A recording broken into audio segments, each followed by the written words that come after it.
Shalom. Puji syukur kepada Tuhan sekali lagi boleh menyapa saudara sekalian di dalam program ini.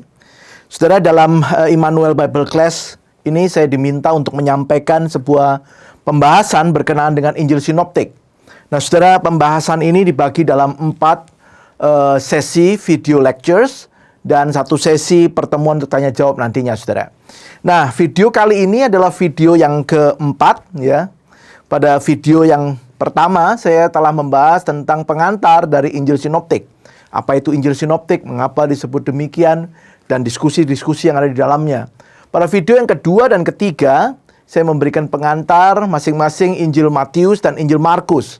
Jadi pada video kali ini, saudara, saya akan memberikan pengantar pada bagian yang terakhir dari Injil Sinoptik, yaitu Injil Lukas, saudara. Injil yang ketiga dari urutan Kitab Perjanjian Baru, dan menutup pembahasan tentang Injil Sinoptik pada program kali ini, saudara. Mari sebelum kita bersama belajar, kita akan bersatu di dalam doa. Mari kita berdoa, saudara. Bapa di dalam surga, kami bersyukur untuk kesempatan ini. Kami boleh sekali lagi, ya Tuhan, belajar. Dan kali ini kami mau belajar dari Injil Lukas. Biarlah Tuhan yang akan menolong kami, Roh Kudus yang akan membantu kami, ya Tuhan, untuk boleh belajar bersama. Tolong hamba-Mu yang lemah dan terbatas, supaya boleh menjadi alat kemuliaan Tuhan. Engkau juga berkati, ya Tuhan, segala peralatan yang kami pakai ini, supaya boleh menolong kami di dalam mengikuti pelajaran yang ada ini. Terima kasih Bapa, demikian kami berdoa di dalam nama Tuhan Yesus Kristus, Juru Selamat kami yang hidup. Amin. Saudara, Injil yang ketiga, atau Injil Lukas, adalah Injil yang paling panjang sebenarnya dalam jumlah keseluruhan ayatnya. Memang kalau dari pasalnya dia hanya 24 dibandingkan Matius yang 28, tapi dari keseluruhan ayatnya ini paling panjang, saudara. Injil ini juga telah memiliki dampak yang besar bagi kekristenan. Bahkan beberapa bagian yang hanya terdapat dalam Injil ini dan tidak ada pada Injil yang lain sangat dikenal baik oleh banyak orang Kristen. Misalnya, saudara, kisah disampaikannya berita Natal pertama, baik kepada Maria, kemudian ada para gembala, saudara, di padang, begitu terkenal, ya. Juga perumpamaan-perumpamaan, saudara, misalnya perumpamaan tentang orang Samaria yang baik hati. Perumpamaan tentang anak yang hilang, begitu populer, ya. Banyak didengar orang.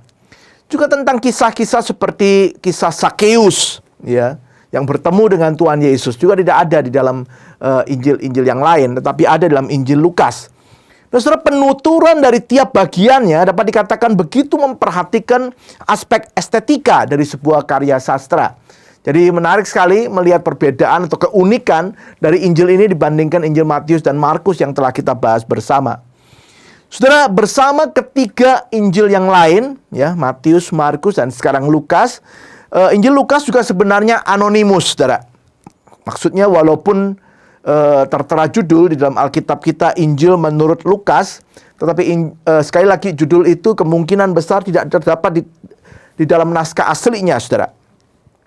Walaupun demikian, bukti eksternal maupun internal sebenarnya memang cukup kuat mendukung Lukas atau tabib Lukas, seorang rekan seperjalanan Paulus, sebagai penulisnya.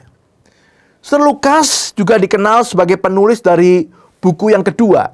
Jadi di antara 27 kitab Perjanjian Baru, Lukas diduga, saudaraku, menulis 2 kitab, yaitu Injil Lukas dan kitab Kisah Para Rasul, yang merupakan bisa dikatakan kelanjutan dari Injil Lukas sebenarnya. Nah, saudara, mari kita lihat bukti eksternal. Walaupun bukti eksternal yang paling awal itu baru ada setelah akhir abad kedua, tetapi dukungan terhadap kepenulisan Lukas dapat dikatakan sudah ada sebelum itu, saudara. Beberapa dokumen yang mendukung, misalnya kanon Muratori, atau tulisan Bapak Gereja Irenaeus, Clement dari Alexandria, Origen, Tertullian. Saudara, dalam dokumen-dokumen tersebut, kepenulisan Lukas bukan hanya dihubungkan dengan Injil, tetapi juga dengan kitab Kisah Para Rasul. Jadi bukti eksternal sebenarnya cukup Banyak saudaraku yang memberikan penegasan tentang hal ini. Nah, kita lihat secara internal, ya. Pertama tentu saja melihat hubungan antara kedua kitab, Lukas, Injil Lukas, dan Kisah Para Rasul. Dari kedua kitab bisa didapati bahwa keduanya memang ditulis, misalnya saudara, kalau saudara membaca Injil Lukas pasal 1 ayat 1 sampai 4 dan Kisah Para Rasul pasal 1 ayat 1, kita melihat dua kitab ini ditujukan kepada pribadi yang sama yang ditulis di sana sebagai Theophilus, saudara. Jadi kesamaannya kuat di sana, juga bukan hanya ditujukan kepada pribadi yang sama yaitu Theophilus, tapi juga dalam hal bahasa, gaya kepenulisan. Sepertinya keduanya memang memiliki ketertarikan pada topik yang sama, saudara, dan ditulis dengan gaya yang sama. Jadi ada banyak kemiripan di antara keduanya. Hal lain, saudara, adalah mengenai penulis sebagai seorang rekan seperjalanan Paulus. Khususnya memang kalau melihat di dalam kitab Kisah Para Rasul. Misalnya kalau saudara membaca di dalam kitab Kisah Para Rasul pasal 16 ayat 10 sampai 17, lalu pasal 20 ayat 5 sampai 15, pasal 21 ayat 1 sampai 18, pasal 27 ayat 1 sampai pasal 28 ayat 16, menunjukkan penulis itu sedang ada bersama-sama dengan Paulus di dalam perjalanan misinya. Dia adalah seorang saksi mata. Bahkan saudaraku, dari pasal 16 itu, penuturan kitab Kisah Para Rasul itu memakai kata ganti orang pertama jamak dalam penuturannya. Ya. Yaitu kami, saudara. Ya. Menunjukkan bahwa penulisnya juga ada bersama-sama dengan Paulus dalam perjalanan dari pasal yang ke-16 itu. Nah, saudara, itu sebabnya kuat dukungan penulis kitab Kisah Para Rasul adalah rekan seperjalanan Paulus, walaupun tentu ada beberapa yang lain, misalnya Markus, Yesus bin Justus, Epaphras, Demas, Epaphroditus, tetapi memang yang paling banyak disebut sebagai kandidat utama adalah Lukas. Dan karena kitab Kisah Para Rasul ditulis oleh Lukas, dugaannya kuat di sana, maka Injil Lukas yang punya banyak kesamaan tadi diduga juga ditulis oleh orang yang sama. Hal yang lain lagi, saudara, yang secara internal. Misalnya di dalam Kolose pasal 4 ayat 10, ayat 14, Filemon ayat 24, terlihat bahwa Lukas memang sepertinya memiliki hubungan yang khusus dengan Yohanes Markus, penulis Injil Markus kemarin. Sehingga memungkinkan misalnya saudara Lukas itu mendapatkan Injil Markus lebih awal sebagai salah satu sumbernya. Yang lain lagi, Paulus juga menyebut Lukas sebagai seorang tabib yang terkasih, yang terlihat orang menduga saudara cocok dengan gaya penulisan kedua kitab ini. Selain itu juga tentu latar belakang dari Lukas sendiri, yang kemungkinan adalah seorang non-Yahudi, saudara, tentu juga mendukung tekanan yang diberikan dalam kedua kitab tentang misi universal Kristus. Kita akan melihat dalam kedua kitab ini banyak sekali ditekankan tentang orang-orang non-Yahudi atau kelompok-kelompok yang dianggap oleh orang Yahudi sebagai kelompok-kelompok yang minoritas. Nah, Lukas rupanya memberikan perhatian khusus kepada kelompok-kelompok ini. Kita lihat sedikit tentang penanggalannya, saudara. Diskusi tentang waktu kepenulisan tentu juga mempertimbangkan waktu kepenulisan dari kitab Kisah Para Rasul. Itu sebabnya, saudara, ada dua usulan yang paling umum sebenarnya dibicaraan berkenaan dengan pertama tentu seperti yang sebelum-sebelumnya, penganiayaan yang terjadi pada tahun 70 AD. Karena pada waktu itu Yerusalem itu di bumi hanguskan, saudara. Jadi banyak yang berpendapat bahwa karena Kisah Rasul tidak menyebut tentang penganiayaan yang dilakukan oleh Kaisar Nero, yaitu pada tahun 70-an itu, maka kemungkinan kitab ini ditulis sebelum masa itu, sebelum 70. Bahkan mungkin ditulis sebelum kematian Paulus dan Yakobus, ya. Apalagi kitab Kisah Para Rasul justru berakhir dengan catatan pada saat Paulus sedang ada di dalam penjara di Roma dan tidak menceritakan tentang peristiwa sesudahnya. Jadi banyak menduga Kisah Rasul mungkin ditulis memang pada waktu Paulus ada di kota Roma itu. Ada juga yang dianggap ganjil, saudaraku, nubuatan Agabus yang ditulis dalam Kisah Rasul 11 ayat 28 begitu mendapat perhatian tentang penggenapannya. Tetapi justru nubuatan Tuhan Yesus sendiri tentang kejatuhan Yerusalem tidak dicatat. Jadi orang menduga pasti sebelum 70 AD. Juga berkenaan dengan sikap terhadap pelayanan Paulus di Roma. Sepertinya tidak menunjukkan ditulis setelah tahun 70 AD. Ya. Dalam hal ini, saudara, artinya penanggalan pada awal tahun 60-an dipercaya sebagai waktu yang paling sesuai dengan beberapa anggapan tersebut. Tetapi pertimbangan yang lain biasanya diberikan juga bagi penanggalan yang lebih kemudian, setelah 70. Karena menganggap lebih sesuai dengan pencatatan nubuatan Yesus. Nah, pada umumnya pandangan ini melihat bahwa peristiwa Yerusalem itu nggak mungkin terjadi sesudahnya, ya. Jadi sebelumnya dianggapnya, saudara. Tapi tentu saja, saudara, itu tidak harus menjadi tekanan, saudara, ya. Selain itu juga karena menempatkan Injil ini setelah kepenulisan Injil Markus. Orang bertanya kapan Markus itu ditulis. Jadi kalau mau ditarik sesudahnya, mungkin setelah 70 AD. Jadi kira-kira biasanya, saudaraku, diskusi seputar penanggalan adalah sebelum atau sesudah 70 AD. Berkenaan dengan tempat, dua usulan yang cukup sering disampaikan, tadi saya sudah mengatakan, tentu saja banyak yang menduga adalah kota Roma, ya, karena bagian akhir dari Kisah Para Rasul dikatakan Paulus bersama dengan rombongannya dan termasuk tabib Lukas sampai di Roma, saudara. Tetapi di usulan yang lain adalah Antioquia. Ini terkait dengan dokumen yang lebih eksternal, ya, misalnya dokumen Anti-Marcion misalnya, atau catatan Eusebius misalnya mengatakan Lukas itu, atau tabib Lukas itu berasal dari Antioquia. Jadi kemungkinan Injil ini juga ditulis di Antioquia. Tetapi tidak ada kesepakatan atau dukungan yang terlalu kuat untuk menentukan tempat yang lebih persisi, saudara, yang lebih spesifik tentang kepenulisannya. Mungkin diskusi yang lebih banyak mendapatkan dukungan atau perhatian adalah tentang penerimanya, saudara, yang mungkin bisa memberikan kepada kita hint lebih spesifik. Injil Lukas termasuk kitab Kisah Para Rasul dengan jelas menyebutkan bahwa dalam bagian di bagian awal tulisannya bahwa Theophilus yang mulia adalah penerima yang ditujunya. Nah, pertanyaannya adalah siapa Theophilus yang mulia ini, saudara? Theophilus bisa dipastikan adalah nama seorang yang memiliki sebuah jabatan cukup tinggi pada waktu itu. Mungkin dia dapat dikatakan sebagai seorang yang dilayani oleh Lukas. Sebutan yang dikenakan kepadanya dalam bagian Kisah Para Rasul yang lain dikenakan juga kepada dua orang gubernur, ya.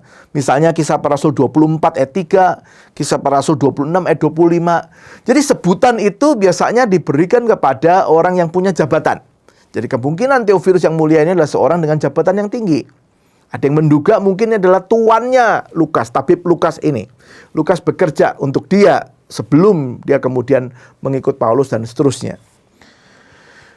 Kalau dari arti namanya, Theophilus, saudara, artinya adalah kekasih Allah atau orang yang mengasihi Allah. Karena arti ini bisa bersifat umum, maka kadang orang berpikir apakah ini adalah nama julukan, ya, bukan nama yang sebenarnya. Nama julukan yang diberikan oleh Lukas kepada seseorang. Bahkan mungkin sekelompok orang. Ya, seperti hari ini kalau dikatakan saudara-saudara kekasih-kekasih Allah atau saudara-saudara yang mengasihi Allah. Jadi bisa sekelompok orang tertentu. Saudara, walaupun nama yang disebutkan sebagai penerima surat sepertinya menunjuk pada satu orang pribadi tertentu, tetapi tidak dapat dibatasi bahwa penerimanya diharapkan pribadi Theophilus. Tidak harus pribadi Theophilus itu seorang diri saja. Tentu maksudnya bukan hanya spesial untuk dia. Dari gaya penuturannya Lukas dapat dilihat bahwa ia juga menengarai penerima suratnya merupakan kumpulan orang yang lebih banyak lagi. Diperkirakan orang-orang yang ditujunya itu memang adalah orang-orang non-Yahudi. Yang terlihat juga dari gaya bahasa Lukas yang menghindari pemakaian istilah-istilah Aramaik. Demikian juga pembukanya yang sangat terkesan bernada Greco-Roma, saudara. Juga berita keselamatan yang disampaikannya memang jelas terlihat lebih universal dibandingkan ketiga Injil yang lain. Ketiga Injil yang lain memang ada tekanan keuniversalan Injil keselamatan yang ada di dalam Kristus. Tapi Injil Lukas lebih lagi, ya, lebih lagi. Jadi dengan demikian kita juga bisa menyimpulkan tentang tujuan Injil ini, saudara. Lukas menulis dalam Injilnya, kalau sudah melihat di pasal 1, pembukaan ayat 1-4. Karena itu setelah aku menyelidiki segala peristiwa itu dengan seksama dari asal mulanya. Aku mengambil keputusan untuk membukukannya dengan teratur bagimu, supaya engkau dapat mengetahui bahwa segala sesuatu yang diajarkan kepadamu sungguh benar. Dengan kata lain, saudara, Lukas ingin menuliskan sebuah catatan yang teratur kepada Theophilus yang dapat meneguhkan ajaran Kristen yang selama ini telah diterimanya. Dapat juga dicatat dari hal ini bahwa sebelum dituliskannya Injil Lukas, sudah ada orang-orang lain yang telah berusaha menuliskan peristiwa-peristiwa yang terjadi di antara para murid Kristus. Saya katakan di video yang pertama, itu tradisi yang ada. Sudah ada orang-orang yang mulai menuliskan, itu sumber-sumber yang dipakai. Dan bahkan kalau memang Injil Lukas ditulis setelah Injil Markus, Markus adalah salah satu, saudara. Atau Q, kalau saudara masih ingat, ada sumber lain yang merupakan sumber yang mungkin membuat Injil Matius dan Injil Lukas punya kesamaan, ya. Jadi di sana maksudnya, saudara. Jadi dari catatan tersebut seringkali dipersoalkan apakah Lukas memakai sumber-sumbernya dengan pengaturan yang berdasarkan kepentingannya sendiri, misalnya teologianya. Saudara, saya kira iya, dan itu doesn't matter, saudara. Para penulis punya tujuan tertentu, sehingga dia mengumpulkan bahan-bahan, lalu menyusunnya sesuai dengan tujuannya. Saya kira itu memang adalah fungsi dari para penulis, saudara. Dia memang punya agendanya. Tetapi dia tidak memanipulasi datanya. Dia menyampaikan apa adanya.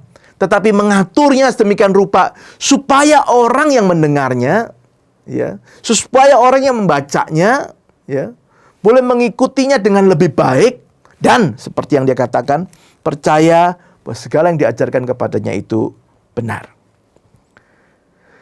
Mari sekarang kita melihat sedikit tentang strukturnya, saudara. Secara garis besar sebenarnya Injil Lukas memakai kerangka alur penuturan yang sejalan dengan Injil Matius dan Markus. Kalau bicara alur, yang paling berbeda tentu adalah Injil Yohanes. Injil Lukas mirip dengan Injil Matius dan Markus, mengawali pelayanan Tuhan Yesus, ya, dari Galilea dan nanti menuju ke Yerusalem. Puncaknya adalah pada penyaliban dan kebangkitan. Hanya dalam beberapa bagian struktur Injil Lukas itu lebih detail, sehingga memberikan ciri yang berbeda. Pada bagian awal, saudara, terlihat Lukas mengembangkan catatan tentang kelahiran Kristus, khususnya dengan memberikan gambaran yang cukup detail tentang kelahiran Yohanes Pembaptis, yang menimbulkan kesan sebuah peristiwa yang penting dan ajaib.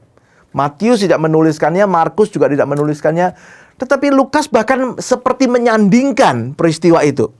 Yohanes Pembaptis dapat dikatakan adalah figur nabi Tuhan setelah 400 tahun Tuhan itu tidak mengutus nabinya. Tuhan silent selama 400 tahun itu. Lalu muncullah nabi yang menjadi forerunner, menjadi pendahulu, saudara, untuk mempersiapkan jalan bagi Kristus, Yohanes Pembaptis. Lalu diikuti dengan catatan tentang narasi kelahiran Kristus sendiri. Di dalam narasi kelahiran Kristus juga ada beberapa catatan yang berbeda. Misalnya kedatangan malaikat kepada Maria untuk menyatakan kelahiran itu. Malaikat bahkan bala tentara surga menyampaikan kepada para gembala misalnya di padang. Tidak ada dalam Matius dan Markus. Lalu kemudian bagaimana Tuhan Yesus pada usia 8 hari, saudaraku, dibawa oleh orang tuanya ke bait Allah. Pertemuan dengan Simeon, dengan Hana. Itu juga tidak ada dalam catatan kedua Injil Sinoptik yang lain. Atau juga misalnya Tuhan Yesus pada usia 12 tahun, saudara. Pada waktu dia dibawa oleh orang tuanya kembali ke bait Allah.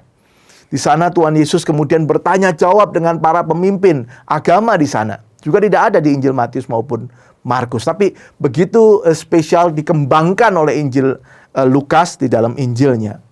Setelah itu, saudara, mulai pasal ketiga sampai pasal 9 ayat 50, dapat dikatakan Lukas memberikan catatan tentang periode pelayanan Tuhan Yesus di Galilea.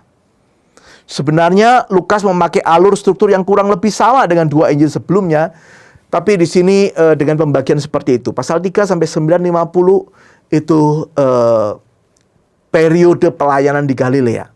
Nah, setelah 951 perjalanan, saudara. Perjalanan dari Galilea itu ke Yerusalem sampai pasal 18 ayat yang ke-14. Lukas banyak memberikan variasi struktur di sini yang sepertinya ingin menekankan persiapan Yerusalem sebelum menjadi tempat terjadinya penderitaan Tuhan Yesus.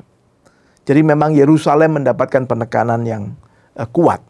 Sementara bagian selanjutnya kembali mengikuti pola struktur dari kedua Injil yang sebelumnya dengan pengembangan dalam bagian kisah kebangkitan Kristus. Jadi kisah Yesus di Yerusalem sampai kepada kematiannya itu bisa dikatakan mirip dengan Injil Matius dan Markus, tapi lalu dia mengembangkan lagi catatan tentang kebangkitan Kristus. Bahkan ada bagian yang mungkin kita familiar, yaitu bagaimana ia menampakkan diri kepada dua orang yang berjalan ke Emmaus. Banyak penafsir juga yang menduga dua orang yang berjalan ke Emmaus itu yang salah satu adalah disebut namanya Kleopas. Yang kedua mungkin, saudara, namanya dugaan. Yang kedua adalah penulis sendiri, yaitu Lukas yang juga hadir di sana. Tapi itu hanya sebuah dugaan. Nah, saudara, mungkin struktur yang dipakai oleh Lukas dapat dikatakan lebih bersifat teologis daripada kronologis.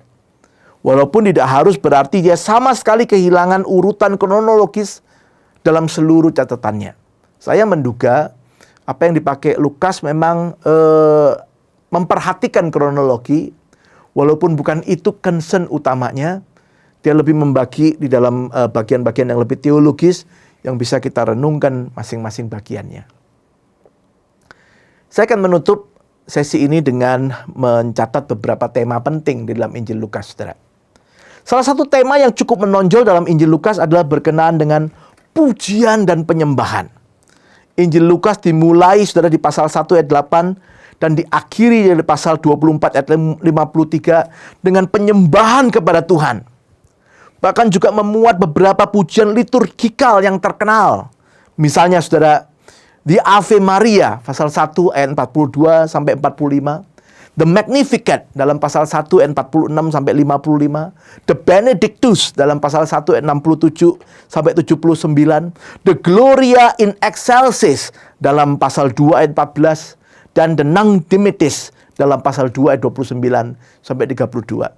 Dalam bahasa Indonesia sudah mengenal nyanyian Maria, nyanyian Zakaria, nyanyian Simeon, nyanyian malaikat di surga.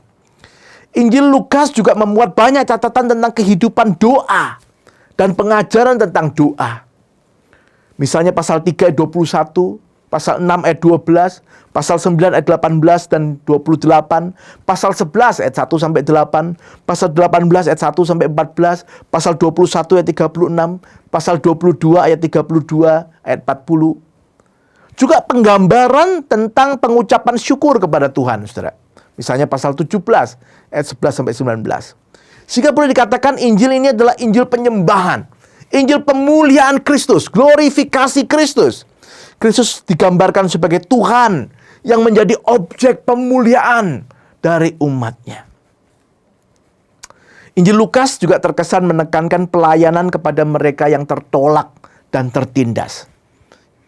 Setidaknya menurut anggapan orang Yahudi, saudara. Misalnya pelayanan atau pengajaran yang secara khusus berkenaan dengan orang Samaria. Nah, ini banyak di Injil Lukas. Atau para pemungut cukai. Juga banyak, saudara. Saya mungkin tidak sebutkan ayat-ayatnya. Saudara bisa menemukan di dalam Injil-Injil ini, saudara. Injil Lukas ini. Atau juga para perempuan bahkan. Lukas memberikan penekanan di sana. Bahkan di pasal 8 misalnya. Saudara melihat di antara para murid Yesus, Lukas menyebutkan ada beberapa nama perempuan di sana yang juga mengikut Yesus. Nah, kelompok-kelompok ini biasa ditolak, diminggirkan. Tetapi di dalam Injil ini dikatakan Tuhan Yesus melayani mereka, mendapat perhatian. Mungkin memang hal ini sengaja dilakukan oleh Lukas untuk menyatakan bahwa Injil sebenarnya memang berlaku untuk semua orang. Bahkan secara khusus kepada mereka yang miskin dan tertindas. Yang lain lagi, saudara. Selain penekanan terhadap orang-orang yang tertindas, Injil ini juga kuat memberikan kesan ditulis oleh orang non-Yahudi kepada orang non-Yahudi. Sehingga nuansa non-Yahudi cukup kental. Misalnya Injil ini dibuka dengan gambaran penanggalan dari pemerintahan Kekaisaran Romawi dan gubernur Roma pada waktu itu. Dalam silsilah Yesus, Lukas juga menariknya, saudara. Kalau saudara membandingkan dengan Matius pasal 1 misalnya, Matius itu menarik silsilah Yesus sampai Abraham, ya, bapak orang beriman. Tetapi Lukas bahkan menariknya sampai kepada Adam, saudara, ya. Bukan berhenti sampai keturunan paling awal dari orang Yahudi. Selain itu, saudara, kutipan Perjanjian Lama juga tidak terlalu banyak dalam Injil ini. Berbagai gambaran ini lebih jelas lagi ketika membaca Kisah Para Rasul, yaitu penjangkauan yang dilakukan oleh para murid, gereja mula-mula, kepada orang non-Yahudi. Bahkan tentu kita tahu khususnya kemunculan figur seperti Paulus yang diutus Tuhan sebagai rasul bagi orang-orang non-Yahudi. Yang lain lagi, saudara, Injil Lukas juga lebih menekankan tentang pekerjaan Roh Kudus dibandingkan Injil sinoptik yang lain. Misalnya, saudara, kita melihat ada orang-orang yang dicatat dipenuhi oleh Roh Kudus. Pasal 1 ayat 15, ayat 41, ayat 67. Dan diinspirasi oleh Roh Kudus. Misalnya pasal 2 ayat 25, ayat 27. Bahkan Tuhan Yesus sendiri digambarkan oleh Injil Lukas dikandung daripada Roh Kudus. Pasal 1 ayat 35. Dibaptis atau dipimpin oleh Roh Kudus. Pasal 3 ayat 22. Pasal 4 ayat 1, ayat 14, ayat 18. Tuhan Yesus juga mengatakan bahwa Allah akan memberikan Roh Kudus kepada siapa saja yang memintanya. Pasal 11 ayat 13. Dan menjanjikan Roh Kudus akan menyertai para murid. Pasal 24 ayat 49. Hal ini sekali lagi mendukung pemaparan dalam kitab Kisah Para Rasul. Peran Roh Kudus begitu penting di sana. Bahkan di pasal 2 dikatakan saudaraku, Roh Kudus itu turun di hari Pentakosta yang baru saja kita peringati bersama. Terakhir, saudara, keutamaan Yerusalem juga menarik untuk diperhatikan dalam Injil ini. Karena Injil Lukas diawali dan diakhiri di Yerusalem. Perhatikan pasal 1 ayat 5 sampai 8 dan pasal 24 ayat 52 sampai 53. Yerusalem. Selain catatan itu, Lukas juga memaparkan bagaimana Yesus pada masa kecilnya datang ke Yerusalem, pasal 2 ayat 22 sampai 52. Juga sebagian besar Injilnya bertutur tentang perjalanan Yesus menuju Yerusalem. Berulang kali mengatakan dia berjalan menuju Yerusalem. Bahkan dicatat juga bagaimana Yesus menangisi Yerusalem, pasal 9 ayat 41 sampai 44. Ada juga berita tentang kebangkitan Kristus yang ada di Yerusalem. Perintah agar para murid tinggal di Yerusalem, pasal 24 ayat 1 sampai 49. Jadi Yerusalem begitu mendapatkan penekanan, saudara. Dan kita tahu bersama demikian juga di dalam kitab Kisah Para Rasul yang dimulai di Yerusalem. Tuhan Yesus mengatakan engkau akan menjadi saksiku. Dimulai di Yerusalem. Baru kemudian Yudea, Samaria, sampai ke ujung bumi. Yerusalem adalah pusat kekristenan di dalam masa gereja mula-mula itu. Sidang di Kisah Rasul 15 juga dilakukan di Yerusalem sebagai base camp daripada kekristenan pada masa itu. Saudara, itulah Injil Lukas. Injil yang menjadi bagian dari Injil sinoptik. Dan kita sudah melihat ada perbedaan-perbedaan penekanan dibandingkan Matius dan Markus. Tetapi kita juga melihat ada kesamaan yang membuat pelajaran kita tentang Injil, tentang Kristus dalam kehidupannya, karyanya, pelayanannya, pengajarannya, saudara, bisa lebih jelas lagi. Saudara, saya tidak sabar boleh bertemu dengan saudara di dalam sesi tanya jawab yang akan dilakukan kemudian akan diinformasikan kepada saudara. Sampai ketemu dan kita boleh bertanya jawab, memikirkan kembali tentang Injil sinoptik. Harapan saya kita boleh lebih semangat lagi belajar firman Tuhan, khususnya kitab-kitab Injil, dan boleh bertumbuh melalui pengenalan kita akan Tuhan. Tuhan memberkati, mari kita bersatu di dalam doa. Terima kasih ya Tuhan untuk pelajaran tentang Injil Lukas yang boleh bersama kami ikuti. Tuhan berkati apa yang sudah kami pelajari. Tuhan, kalau dalam beberapa waktu lagi kami akan bertemu bersama, Kau yang akan kumpulkan kami, dan kami boleh sungguh-sungguh lebih mendalami lagi apa yang sudah kami pelajari tentang Injil sinoptik, Matius, Markus, dan Lukas. Engkau berkati rekan-rekan semua di dalam segala pekerjaannya yang dikerjakan sehari-hari, dan Engkau kumpulkan kami kembali untuk bersama belajar firman Tuhan. Terima kasih Bapa. Demikian kami berdoa di dalam nama Tuhan Yesus Kristus, Juru Selamat kami yang hidup. Amin.